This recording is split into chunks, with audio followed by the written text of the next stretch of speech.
जिनवाई सच्ची माता गुरुदेव भी हमारे सन्मार्ग के प्रदाता। अरहंत मेरे मस्तक आगम हमारे चक्षु साधु हृदय में मन पाए हम मुमुक्षु। शुक्रदेव गुरु भक्ति कैरत्न की हो शक्ति अध्यात्म की हो युक्ति मंदिर मिलेगी मुक्ति। गुरुवर के बोल लगते जो कुंद कुंद वाणी जब वीर चरिया तेरे लाखों भव्य प्राणी।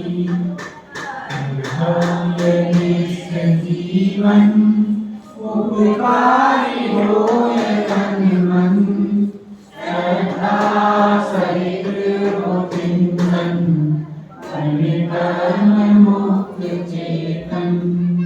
आदरणीय सब हमारे बचपन हो या जवानी मेरा रंग में मिले जो पानी। आँखों का जब हो तांडव पहले बनूं मैं कायर जब तक की हो बेला तो हम उजागर। संपत्ति जब निकट हो बन जाऊं मैं विनय वीर। बिरलाए सन्मुख छोड़ूं कभी न मैं वीर। जब तन में उपजे व्याधि या मन में हो आदि न चाहूं कुछ उपाधि गुरु पद में हो समाधि। अक्सर एक प्रश्न उठता है उस युवा पीढ़ी के मन में और विद्यार्थी जीवन में। छोटी सी जिंदगी है, कुछ एंजॉय करने के दिन है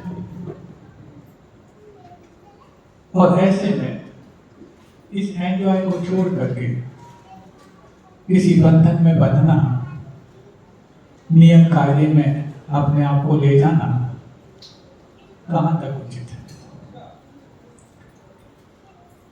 सही बात। तर्क तो हर व्यक्ति अपने प्रश्न के पक्ष में बहुत अच्छे बना लेता है, लेकिन सतर्क होकर के अपने जीवन को सावधान बना पाना हर व्यक्ति को नहीं आता है। एक्सपीरियंस नहीं किया तो किस काम का जीवन। कुछ लोग तो फिर ऐसा कह देते हैं कि जीवन सिर्फ बाईपास से निकल करके आ गए। मेन रोड पे चलो, ट्रैफिक हो, भागम भाग हो, भीड़ भाड़ हो, उसमें से निकल कर आओ तब तो भी बहादुरी है। और बाहर ही बाहर निकल करके आ गए चेक चौन से, कौन सी वीरता पाली आपने? ये प्रश्न शायद आपके बच्चे भी आपसे करते होंगे, या फ्रेंड सर्कल में यदि आप कुछ अच्छा करने जा रहे हो तो आपके सामने उलाहना के रूप में भी बात रखी जाती होंगी। दुनिया में हर चीज का अनुभव करने के बाद ही उसको छोड़ा जाता हो, ऐसा कोई नियम नहीं है बंधुओं। क्या कभी आपने आग में जलने का अनुभव प्राप्त किया तो भी आप आग से बचते हो ना? कभी जहर खाने के बाद मरने का अनुभव किया तो भी आप जहर को दूर से छोड़ते हो ना। कभी पानी में डूबने से आपकी जान गई हो, ये अनुभव किया हो, फिर भी आप डूबने से बचते हो ना। वो मसला देखा जाए तो नदी में गिरने से किसी की मौत नहीं होती है।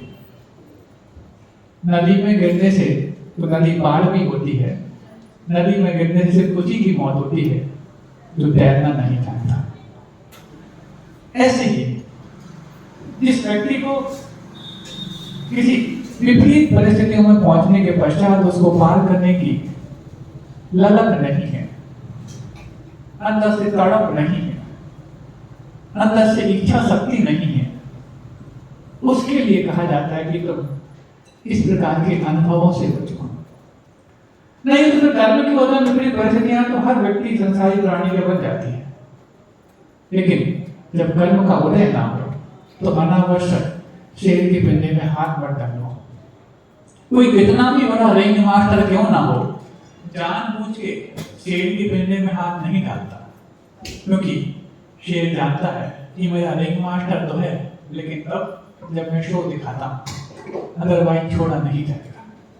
तो वो रिंग मास्टर होकर के भी अनावश्यक शेर के पिंजरे में हाथ नहीं डालता, फिर तो अभी हम रिंग मास्टर भी नहीं बने हैं और कहीं भी हाथ डालने का हमारा बहादुरीपूर्ण प्रयास कैसे प्रारंभ हो गया।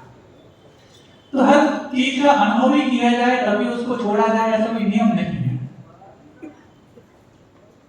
कभी भी आपने क्या रॉन्ग साइड ड्राइव करके और कई बार एक्सीडेंट अपने घर वाले को पे जाके आपने लेफ्ट हैंड ड्राइव करना सीखो, ऐसा है क्या?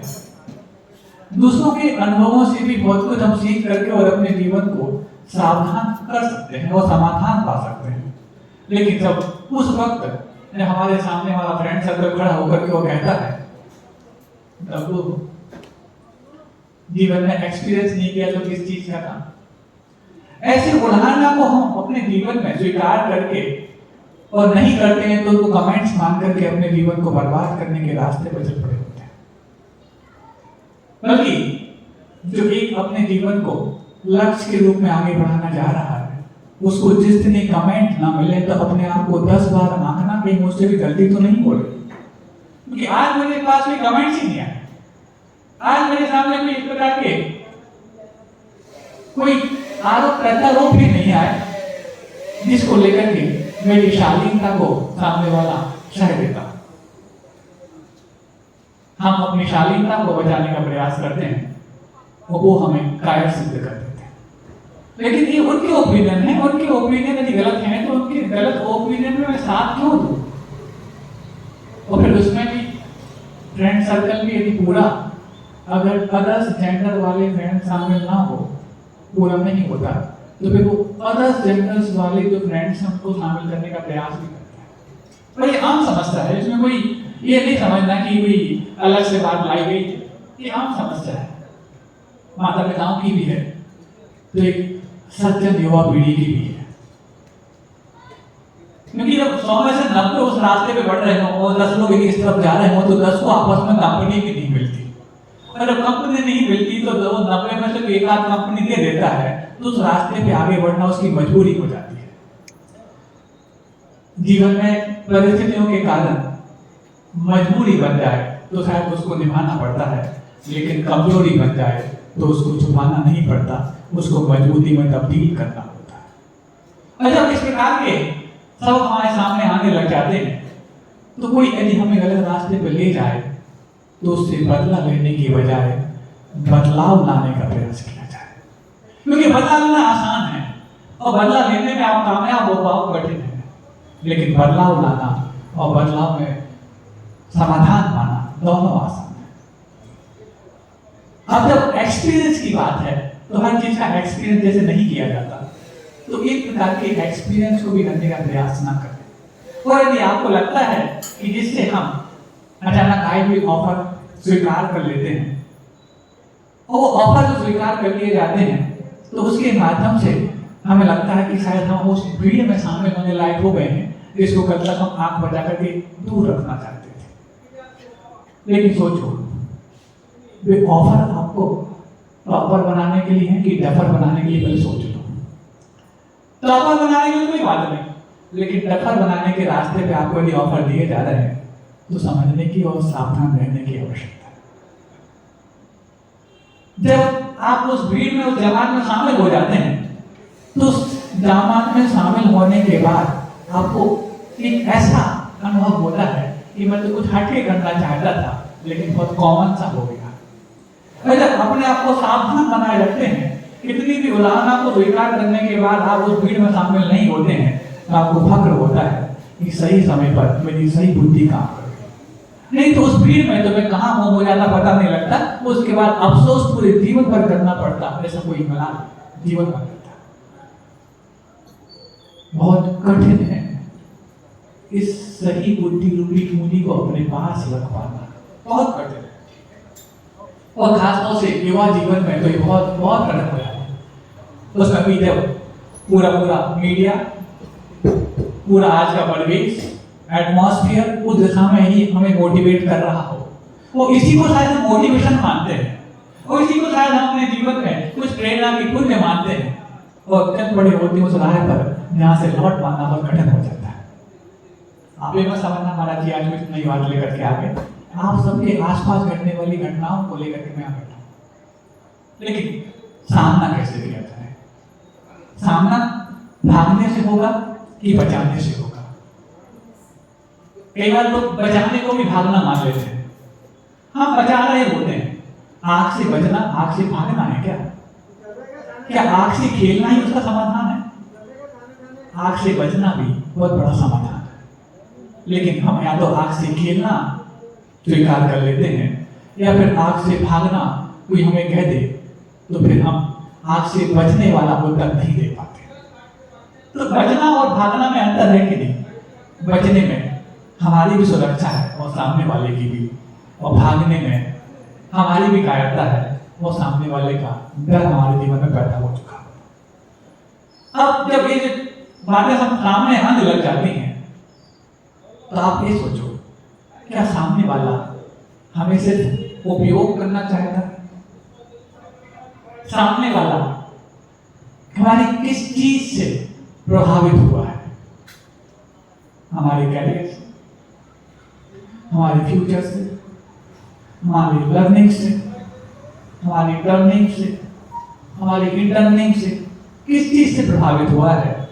या हमारे उस वैभव से जिस वैभव को तो कोई व्यक्ति ईर्ष्या के माध्यम से भी उलाहना दे रहा है, कोई सराहना के माध्यम से उलाहना दे रहा है और कोई उस पर पूरी निगाह डाल के भी उलाहना दे रहा है। यदि आपके स्टेटस सिंबल को देख करके सामने वाला प्रभावित हुआ है तो स्टेटस सिंबल आपका नहीं है, क्योंकि स्टेटस सिंबल तो चंद कागज के पन्नों से भी प्राप्त किया जा सकता है। कागज के पन्नों से पाई हुई चीज पुण्य से पाई हुई चीज से बदतर हुआ करते हैं। इसीलिए आपका यदि कागज के पन्ने आप छीन ले तो घबराना नहीं, उसमें से वो कुछ पन्ने छीने हैं, पुण्य नहीं छीना। पुण्य है तो पन्ने तो आपके कर्मों में बिखरे पड़े रहेंगे, और जब पुण्य नहीं है तो कर्मों में क्या अपने जेब में रखे हुए कागज के पन्ने भी आपसे गायब हो जाएंगे।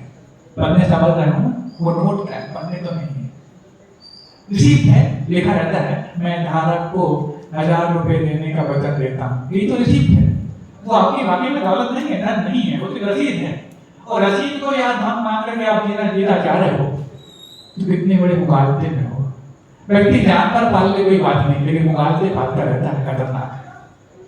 इन मुकाबलों के साथ जीना हमने अपना सीख लिया और इसका सिंबल बना लिया है।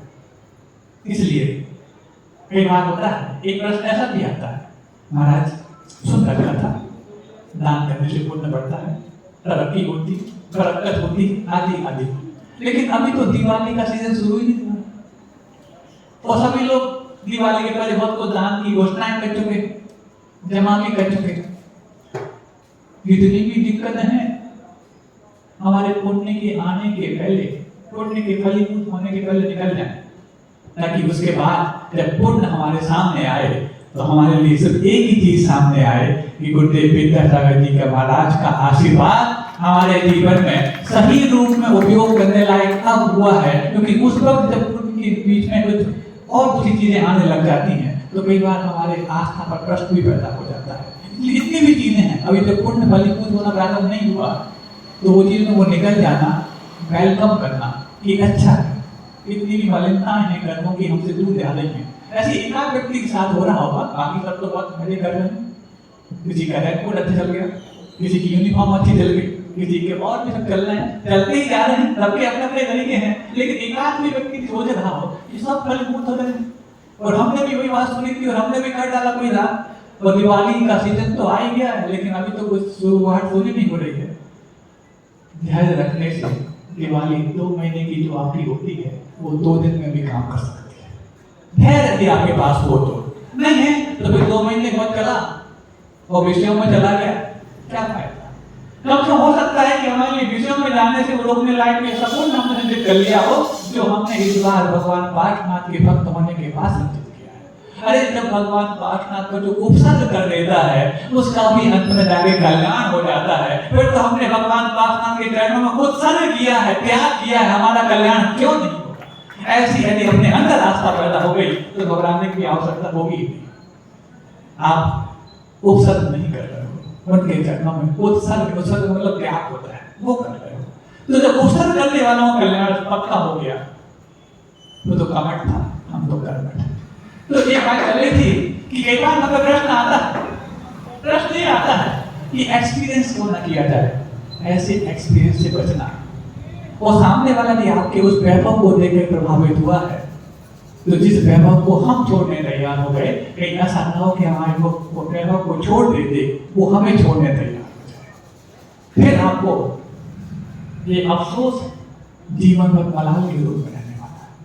सावधान रहना, क्योंकि अनावश्यक आई हुई भी उपलब्धि, अनावश्यक आया हुआ कोई अचानक आया हुआ ऑफर आपकी असली उपलब्धि की समर्थन नहीं होती, वो तो आपके बाहरी उपलब्धि का समर्थन होता है। और ऐसे बाहरी लोगों से आपको बचना पड़ना चाहिए। बाहरी हवा और बाहरी लोग बहुत परेशान करते हैं।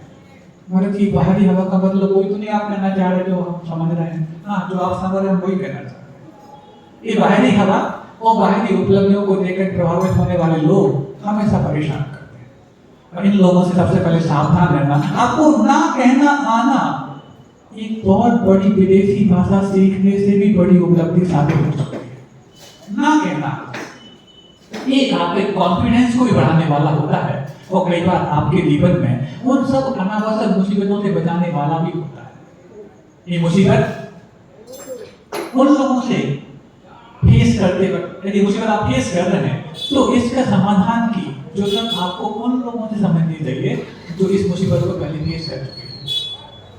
मदद कौन है? वो जो इस क्षेत्र के अनुभवी हैं, जिन्होंने अपने जीवन में जीवन साथियों का चुनाव किया है, कईयों का चुनाव करवाया है, वो इस चीज के अनुभवी हैं। यदि उन्होंने आपके जीवन में इस चीज में राय प्रदान करी है तभी समझना कि जीवन भर की मुसीबत जो आप अपने साथ लेना चाहते हैं उसमें आप सही रास्ते पर निकल पड़े। नहीं है तो फिर कभी बताया था ना, मुसीबत जितनी छोटी हो उतना अच्छा होता है। ये बात अलग है कि उसने उसको मजाक में लिया था, लेकिन ये मजाक की बात नहीं है, सिंसियर बात। तो अनावश्यक इन ऑफर से बचना, क्योंकि ऑफर कोई भी व्यक्ति स्वार्थ के बगैर संसार में अनावश्यक नहीं देता। तो उसमें स्वार्थ क्या है और आपको लगता है कि वाकई वो योग्य है, तो इस चीज का निर्णय उन लोगों के हाथों में हो जो निर्णय लेने के सही हकदार है। आपके जीवन में इस प्रकार के निर्णय कई बार ले गए हो और फिर आप ऐसे निर्णय लेते तो कोई बात नहीं, और यदि आप पहले ही निर्णय में सामने वाले के सामने सरेंडर कर दो, खबरदार रहने की आवश्यकता है। और इस प्रकार के आसपास के उस माहौल से भी खबरदार रहने की आवश्यकता है जो आपके सेम जेंडर्स वाले होते हैं। अगेन जेंडर वालों से तो बचवाना कई बार इसलिए भी आवश्यक हो जाता है कि दूसरे लोग देख रहे होते हैं, लेकिन जो इस प्रकार के माहौल में रहने वाले सेम जेंडर्स वाले लोग हैं, यदि आप मेल हैं तो आपकी तो फ्रेंड्स हैं, यदि आपकी फीमेल हैं तो आपकी सहेलियां हैं, पहले उनसे बचना आवश्यक है। क्योंकि यदि जो इस प्रकार के कार्यों में लिप्त रहते हैं वो सबसे ज्यादा आपको वहां तक पहुंचाने में सहयोग करते हैं। और क्यों? क्योंकि उनको अपनी टीम बढ़ानी, वो टीम इसलिए बढ़ानी है, कर्म कर्म हितावंती जीवो जीव तत्परः, स्वस्वभावस्ते स्वादम को वाला वांछति कि कर्म का हित चाहता है और जीव का हित चाहता है, और अपने बढ़ते हुए प्रभाव को देखकर ऐसा दुनिया में कौन है जो अपना हित नहीं चाहता है। तो जो व्यक्ति उस बात में लिप्त हो गया है वो चाहेगा कि इसी प्रकार की हमारी टीम बढ़े, हमारी कंपनी बढ़े, और जो उससे बचा हुआ है वो क्या डरेगा या अपना बचाव करे। तो सबसे पहले सेम जेंडर्स वाले जो आपके फ्रेंड सर्कल है उनसे पहले सावधान रहने की आवश्यकता है, क्योंकि अगेन जेंडर वाले लोगों से तो कई बार सावधानी इस कारण की जाती है कि लोग देख रहे होते हैं, लेकिन सेम जेंडर्स वाले जब होते हैं तो कोई देखता नहीं, हाँ कोई बात नहीं, चलता है, लेकिन चलता क्या है वो चला हम क्या है। हम जो चाहें चले कोई दिक्कत नहीं, लेकिन जो हम नहीं चाहते हैं वो हिले तो दिक्कत होनी चाहिए और चलता है। ऐसा मानकर कि कॉम्प्रोमाइज जो होता है, कॉम्प्रोमाइज एक ऐसा रोलिंग स्टोन होता है जो एक बार यदि पीक से गिरता है तो जमीन पे जाके ही दम तोड़ता है। सुन रहे हो आप सबकी बात कर रहा हूँ, ये मत समझना हमारा कि आप कौन सा विषय ले बैठे, अभी तक वो विषय ले रहे थे तो शायद आप काम के आते भी थे और नहीं भी आते थे, आज मैं सीधा वो विषय ले रहा हूँ जो आपके ही काम का है। इसलिए सावधान होकर सुनना और आपके जीवन में समाधान मिल रहा है ऐसा मान के सुनना। तो कॉम्प्रोमाइज एक ऐसा रोलिंग स्टोन है, यदि किसी काम में कॉम्प्रोमाइज चलता है तो होते रहता है। आप लोग को मैं कहना चाहता हूँ, आप लोग अपने बच्चों की इस प्रकार की हरकतों को कॉम्प्रो करते जा रहे हैं तो आपने वो कॉम्प्रोमाइज एक लुढ़कने वाला पत्थर अपने हाथ में ले लिया है, जो यदि ऊपर से गिरेगा तो बीच में थमने के चांस कम होंगे, जमीन पे जाके दम तोड़ने वाला चांस ज्यादा होगा। एंगल वाला स्टोन तो बीच में थम सकता है, लेकिन कॉम्प्रोमाइज जैसा रोलिंग स्टोन बीच में थमने के चांस नहीं होगा। और कॉम्प्रोमाइज और कॉन्फिडेंस एक दूसरे के दुश्मन होते हैं, और कमिटमेंट और कॉन्फिडेंस एक दूसरे के मित्र होते हैं।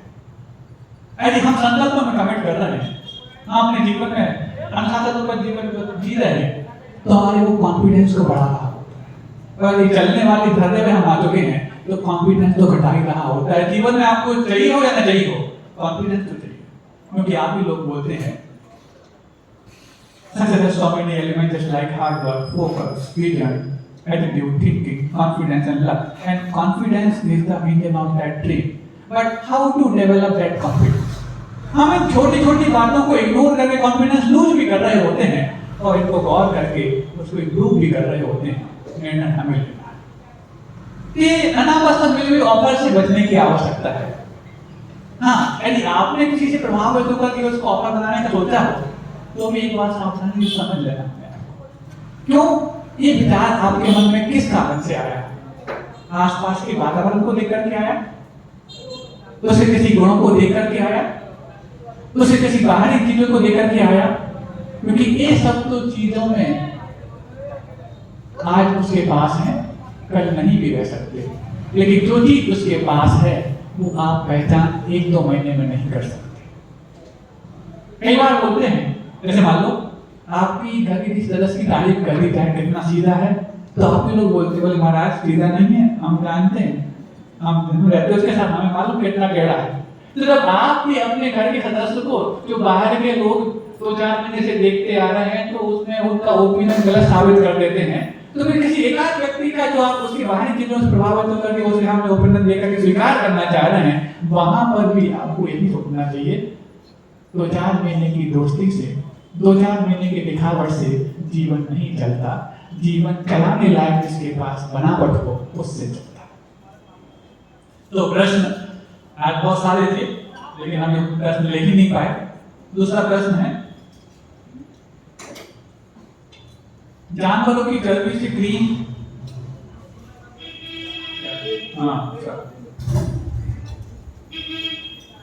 जानवरों की चर्बी से जो क्रीम बनती है, तो इतने जानवरों की चर्बी कहां से आती होगी? इतनी सारी क्रीम लगा बैठते हैं, तो हर घर में क्रीम रहती है। आपको बता दें एक चीज और, कि जानवरों की चर्बी से बनने वाली क्रीम तो हिंसक होती ही है। और शायद एक प्रश्न आपका लाजमी भी हो कि शायद इतने जानवर कहाँ उसकी चर्बी में निकाली जाती वो क्रीम हो। हालांकि आपको चिंता करने की आवश्यकता नहीं, बहुत होता है ऐसा हिंसा का तांडव, सुबह होते ही घट जाता है जब आप उठते नहीं है। और अधिकांश क्रीम जो बनती है कंपनी के नाम नहीं बताऊंगा क्योंकि मंच की बात है। कैसे बनती है आपको बता दूं। जो क्रीम चर्बी से नहीं बनती उसके बारे में बता दूं। सुनना चाहोगे? अरे चर्बी से नहीं बनती हो तो शुद्ध होगी। सुनना चाहोगे? कहीं ऐसा ना हो सुनने के बाद आप चर्बी से भी गया भी तो उसको मान लो। दिल्ली में इनके बनाने की फैक्ट्रीज है और ड्रमों से वो जो क्रीम का बेस होता है वो बेस वहां सप्लाई होता है। आप जिस भी कंपनी की अपनी फ्रेंचाइज लेना चाहो या उसका ब्रांड लेना चाहो ले लो, परफ्यूम डालो उसमें और तैयार के बेचने लग जाओ। बड़ी बड़ी कंपनी हो चाहे छोटी स्टार्टअप कंपनी हो, मतलब अधिकांश कंपनीज के लिए क्रीम का बेस सप्लाई वो करते हैं। चर्बी से नहीं बनती वो, हिंसक नहीं है वो। लेकिन सुनने के बाद हैरानी अवस्था होगी।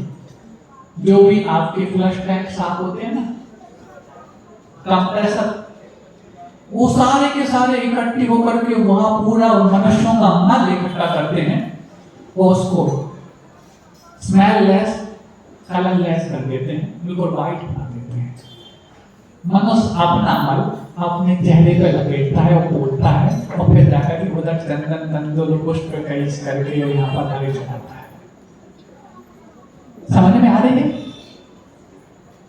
अपना ही मल अपने चेहरे पर पोतना शोभा देता है ना। हिंसक तो नहीं है महाराज, चर्बी तो उसमें बिल्कुल नहीं है। किस कंपनी में है? कितनी कंपनियों का नाम सुनना चाहोगे? कितनी कंपनियों का नाम सुनना चाहोगे? महाराज वो तो सुनते हैं कि जो चर्बी वाली वो तो महंगी वाली कंपनियों की आती है। अब महंगी वाली यदि वो आती है तो सस्ती वाली ये भी आती होंगी। तो महाराज ये महंगी वाली भी नहीं आती ना, किसने कह दिया? जो व्यक्ति से जिसकी नजर आपकी जेब पर होती है उसकी नजर किसी जीप पर नहीं होती। आप वेद को पढ़ना सीख सकते हैं, किसी की वेदना को पढ़ना बहुत कठिन है। और वहां पर जब खुलेआम कत्लेआम होता है उस वक्त उसकी वेदना कहां से पाते हो? उसकी वेदना तो उस वक्त गायब हो चुकी है जब आपका बिछौना छोड़ता है। ये तो होगी हिंसा की बात। और रही बात शुद्धि की बात, तो शुद्धि में तो कहीं भी उसका भी पार है नहीं। अशुद्धि का इतना हद तक निम्नतम स्तर पहुंच चुका है कि आप उसको छोड़ने के लिए तैयार भी नहीं। जिसमें लिखा जाता है milk cream enriched with vitamin E, लिखा जाता है बहुत सारी चीजें। क्योंकि आप इस प्रकार के नए डायलॉग सुन करके तो शायद समझेंगे।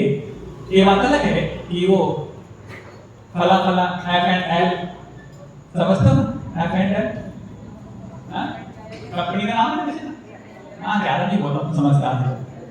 उससे जो आते हैं हर 7 दिन में एक 7 चेहरे बताए जाते हैं कि पहले दिन ये चेहरा था, दूसरे दिन ये चेहरा था, तीसरे दिन ये चेहरा था, ऐसा करते करते बताया जाता है। उसमें क्या क्या मिलता क्या नहीं मिलता इसकी व्याख्या मैं कभी कर करूंगा क्योंकि समय हो गया आज। तो आप हैरान हो जाएंगे कि इसमें मूर्धासन भी मिलता है। ये मूर्धासन क्या होता है भगवान? ना आप सन के जानते ना मूर्धा जानते। मूर्धासन बोलते पत्थर होता है, बस समझना कुछ और होता है। उसमें क्या क्या और मिलाया जाता है। और ये बात अलग है कि तमिलनाडु के लोगों को नहीं दिया जाता था। क्यों नहीं दिया जाता?